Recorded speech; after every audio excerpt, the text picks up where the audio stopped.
Les ondes Vocast, la radio a tout pour réussir. Du vendredi 18 au dimanche 20 octobre, le Paris Podcast Festival a eu lieu à la Gaîté Lyrique. Alors cet événement est ouvert aux professionnels et aux amateurs. Alors pendant 3 jours, se sont succédés conférences, enregistrements en public et rencontres avec des podcasteurs. Alors moi je vais vous donner mes réactions à chaud sur ce que j'ai pu entendre et voir au Paris Podcast Festival. Alors d'abord, la journée du vendredi a commencé avec les résultats d'une enquête sur les podcasts natifs. Alors moi je suis toujours surpris par l'utilisation de ce terme. Les auditeurs ne sont pas censés comprendre la subtilité entre les productions qui font l'objet d'une diffusion dans un flux herdien et ceux conçus exclusivement pour le web. Cette distinction pour moi n'a aucun sens et ce serait plus raisonnable de comparer l'écoute linéaire, donc en FM, en web radio, vis-à-vis de l'écoute à la demande, donc podcast, livre audio. Pour moi, vraiment, la diversité des émissions produites par les radios va de pair avec la multitude des formats possibles via le podcast. Je pense même que s'inspirer de l'expérience et l'expertise des radios est clairement un plus pour ceux qui veulent se lancer dans le podcasting. Encore faut-il que les radios évitent d'imiter les nouveaux studios indépendants qui tendent à uniformiser le genre. Bon, sans surprise, l'étude CSA Havas présentée à l'ouverture du Paris Podcast Festival coïncide avec la dernière étude Médiamétrie à ce sujet. Moins d'un Français sur 10 écoute chaque semaine des podcasts natifs. En revanche, 18% écoutent des podcasts radio. Alors les auditeurs de podcasts natifs sont avant tout de gros consommateurs de radio. Eh ben oui, 85% d'entre eux écoutent la radio FM, 76% des web radios et 85% des podcasts radio. Alors les habitudes d'écoute, que ce soit en radio ou en podcast, sont les mêmes. Toujours encore une fois, pas de surprise. En majorité, l'audience est plus au rendez-vous le matin ainsi qu'en fin de journée. Rien d'étonnant puisqu'on écoute le média pendant qu'on se prépare le matin, pendant qu'on conduit, pendant les tâches ménagères, pendant qu'on fait du sport, etc. Pour moi, c'est cette force qu'il faut exploiter. À l'heure où nous sommes tous pressés et préoccupés à rentabiliser notre temps, pouvoir s'informer et apprendre ou se divertir tout en réalisant des tâches non intellectuelles est primordial. À l'occasion du Paris Podcast Festival, les principaux producteurs indépendants français ont annoncé constituer une organisation professionnelle, baptisée PIA pour Producteurs Indépendants de l'Audio. Alors ce groupement pour moi est totalement cohérent. Il vise à mieux défendre les intérêts de ces studios et aussi a pour but de réussir à obtenir des fonds de soutien à la création. Le ministère de la Culture a annoncé d'ailleurs à cette occasion le lancement d'une mission de réflexion pour accompagner le développement de la création sonore. Après, j'ai un peu peur que l'histoire se répète comme on a pu le connaître avec les créateurs sur YouTube, où finalement ce sont les mêmes qui en profitent tout en étant jugés partis. Mais le fait que le secteur se structure et que les créateurs puissent être rémunérés convenablement est vraiment une très bonne chose. Concernant la mesure d'audience, forcément, il y a eu cet éternel débat également au Paris Podcast Festival. Alors, bon, j'ai déjà couvert le sujet en septembre dernier, et puis finalement, on avait vu qu'en l'état, c'est pas forcément un problème. La CPM a cependant annoncé bientôt pouvoir certifier les écoutes. Est-ce que cela passera par l'outil iStat Podcast de Médiamétrie ou par un nouvel outil propriétaire ? Bon, ça, rien n'a été clairement précisé. Mais aujourd'hui, tout le monde peut utiliser PodTrack, mais c'est vrai qu'il n'y a pas de classement officiel pour les productions françaises avec PodTrack. Moi, j'espère juste que la CPM va calquer l'initiative australienne Australian Podcast Ranker qui suit les standards IABV2 et surtout est ouvert à tous. Dans tous les cas, on le sait, tant que les principales plateformes permettant d'écouter les podcasts, Apple Podcasts, Spotify, Deezer, etc. ne suivront pas un standard unique comme NPR RAD, on ne pourra pas obtenir de métriques intéressantes pour le secteur publicitaire. Donc seul le nombre d'accès aux serveurs hébergeant l'audio pourra être mesuré.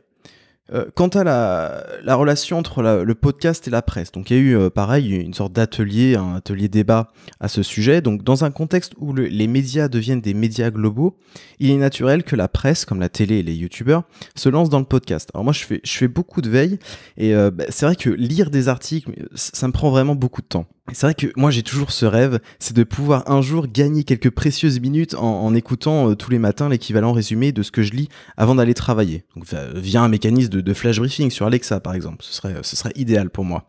Alors encore une fois, s'inspirer des façons de produire et d'écrire en radio aide. Il faut savoir créer du rythme pour ne pas ennuyer l'auditeur, il faut savoir trouver des voix suffisamment chaleureuses, soigner l'habillage et la production en général, etc.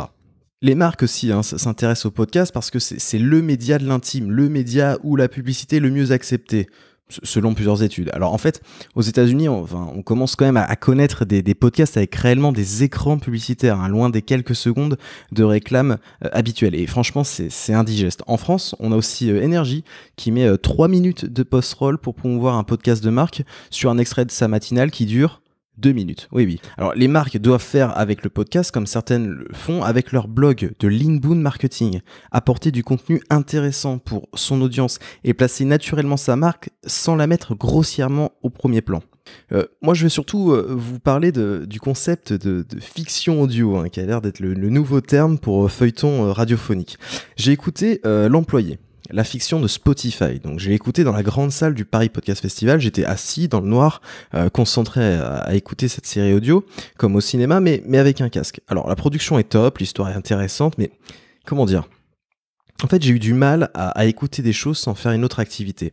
Me poser juste pour écouter du contenu, donc sans image, c'est pas naturel pour moi. Alors j'ai essayé d'écouter ce type de production en conduisant, mais c'est toujours impossible. Je dois vraiment beaucoup trop me concentrer et je perds très vite le fil. Alors je sais pas si beaucoup de gens sont dans mon cas, mais au vu du budget nécessaire pour créer des fictions audio, j'ai aussi quand même un doute sur la viabilité de tels formats sur le long terme. Après bon, il y a quand même des raisons d'y croire. La première journée du Paris Podcast Festival a été conclue par une masterclass de Matt Lieber, cofondateur de Gimlet Studio, donc le studio qui a été racheté récemment par Spotify. Et ce dernier a dévoilé que la série en 7 épisodes Sandra allait arriver en France sous le titre de Sarah, donc affaire à suivre. Je voudrais aussi vous parler d'un autre format, de quelque chose de nouveau qui arrive en audio et qui me semble très très intéressant, c'est le porno audio. Le samedi, le débat sur le porno audio était vraiment très intéressant. Sujet très tabou dans notre société, le porno pourrait pourtant se présenter sous des formes plus respectables, moins vulgaires et surtout passer autrement que par l'image. Alors le podcast porno suscite des sens jusqu'ici peu exploités. Les intervenants de cette table ronde, Antoine Bertin et Lélé du podcast Vox avec 3X, Stéphanie Estournet du podcast Control X et Alexis Imeros du podcast Le Son du Désir. Alors à l'origine, ces podcasts pensaient viser les femmes, mais il se trouve qu'en fait, des hommes également apprécient ce genre de contenu. Et franchement, n'ayez pas honte, vraiment écoutez et vous verrez, il y a un grand intérêt à s'intéresser à ce type de contenu. Pour terminer, rapide point sur le fait que la compétition officielle du Paris Podcast Festival a récompensé les auteurs, créateurs et créatrices en remettant 8 prix dotés à hauteur de 3 000 € chacun, parmi une sélection de 35 podcasts. Alors les prix ont été remis lors de la cérémonie de clôture de l'événement. Le palmarès 2019 est à retrouver sur le site du Paris Podcast Festival. N'hésitez pas à y faire un tour, vous découvrirez peut-être votre prochain podcast favori. Et le samedi aussi ont été présentés les 6 lauréats de l'appel à projet de l'INA 2019, dédié aux créateurs de podcasts. Alors l'appel à projet INALAB 2019 de l'INA encourage, je cite, l'émergence de nouveaux formats de production audio pour une appropriation innovante de ces collections d'archives radiophoniques.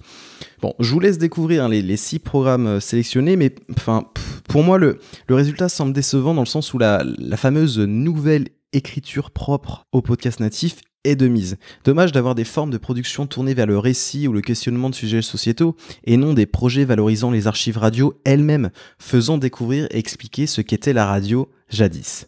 En tout cas, au sein de ce podcast, on vous fait découvrir des archives qui d'ailleurs ne sont pas disponibles via l'INA. Des ondes Vocast.